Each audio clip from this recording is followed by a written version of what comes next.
Hi everyone, I'm Shaylin here with Reedsy. So today we're going to talk about zero drafting.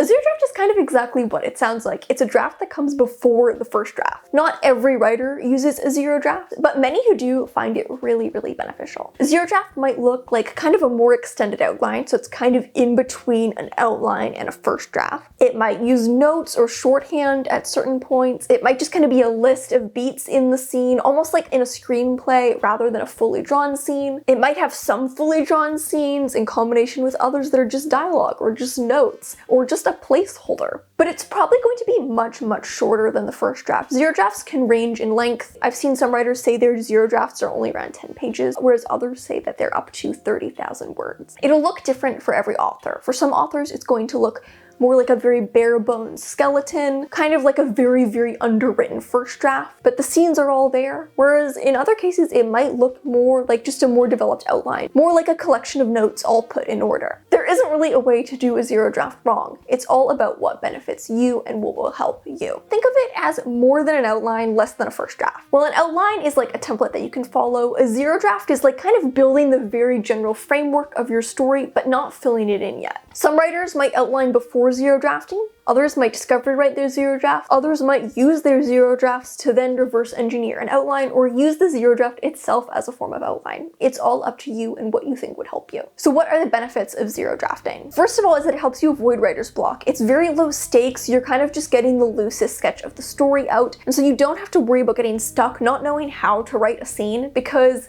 it doesn't really matter, right? You're just writing the very general blocks of a scene, and then it also helps you avoid writer's block at later drafts because the general sketch of the scene is already there. It also helps you get an overview of the story, much in a way an outline would, except with more detail. You're actually getting an overview of what the beats and individual scenes would look like, rather than just the order of the story. It also makes it really easy to revise the structure and move things around before you go in with a more detailed draft. Now, not every writer zero drafts, and I'll admit myself and say that I don't zero draft. And it's not because I think it's a bad practice, it just doesn't really make sense for how I work. These are a few reasons why zero drafting might not work for you. First is if you write character first rather than plot first. Zero drafting helps you sort out the structure of your book. I've heard many writers who zero draft say that they don't even name the characters on the zero draft. They sort out the structure in the zero draft and then they go back in and figure out the characters. I tend to write character first and I figure out the structure based on the characters. So writing a general sketch of a story that doesn't allow me to explore the characters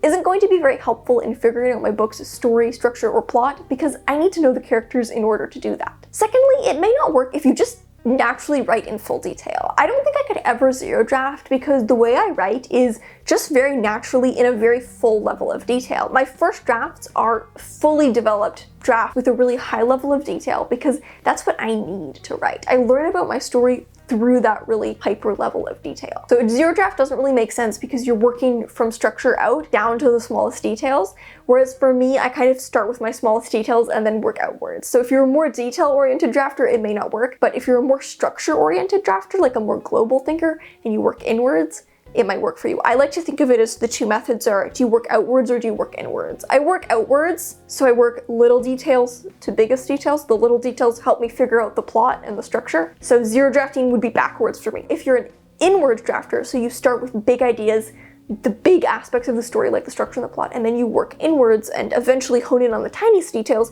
zero drafting might be super intuitive. It also may not work for you if you like drafting more than rewriting or editing. Zero drafting means that you're basically writing a really loose sketch in order to rewrite it later.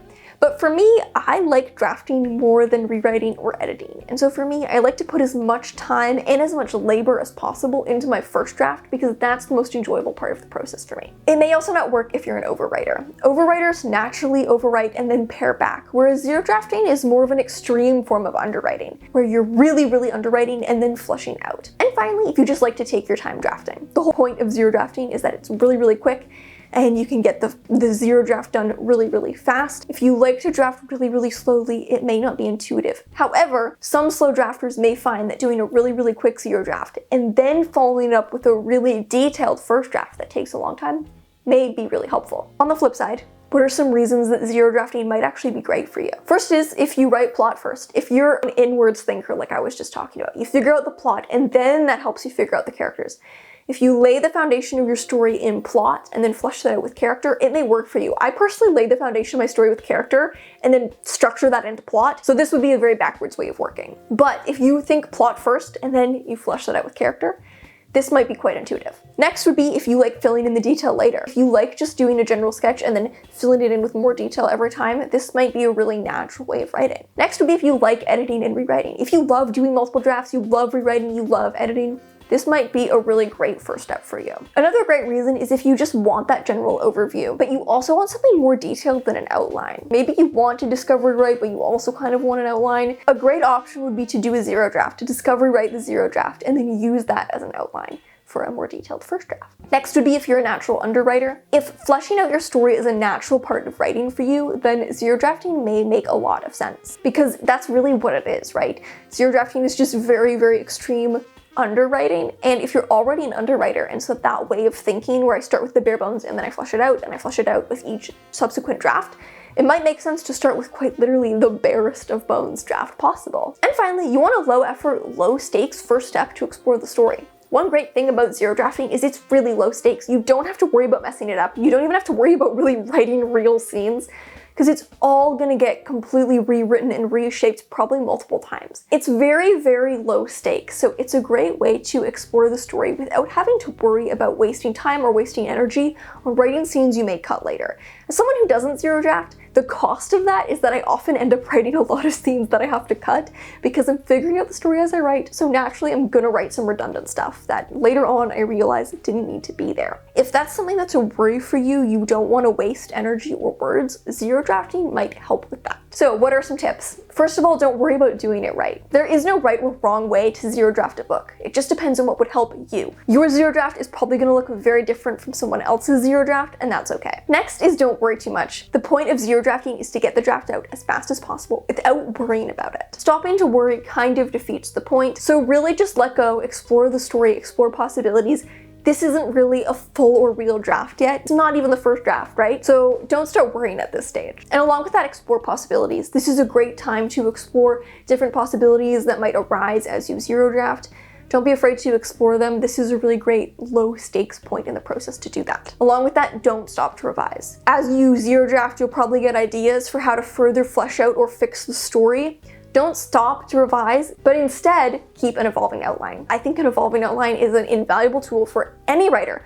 Whether you zero draft, whether you're an outliner, whether you're a discovery writer, anyone I think can benefit from an evolving outline, which is creating an outline as you go and keeping track of changes you want to make as you go. Use an evolving outline alongside your zero draft to keep track of changes you want to make, but just get through the zero draft and then go back and start rearranging things. So those are some tips on how to zero draft a book. If you're a zero drafter, I would love to hear about it in the comments, since I'm not one personally myself. I just had to base this video off of other people who zero draft and talk to different people that I know who write like this. If you're a zero drafter yourself, I'd love to know what tips really help you in that process. Thank you so much for watching. If you have any questions, you can leave them in the Google form linked in the description, and they might be covered in an upcoming Q&A. Remember to subscribe and turn on notifications so you don't miss any new videos from us. We've got new writing, editing, and publishing tips every Friday on this channel. Until next time. Bye.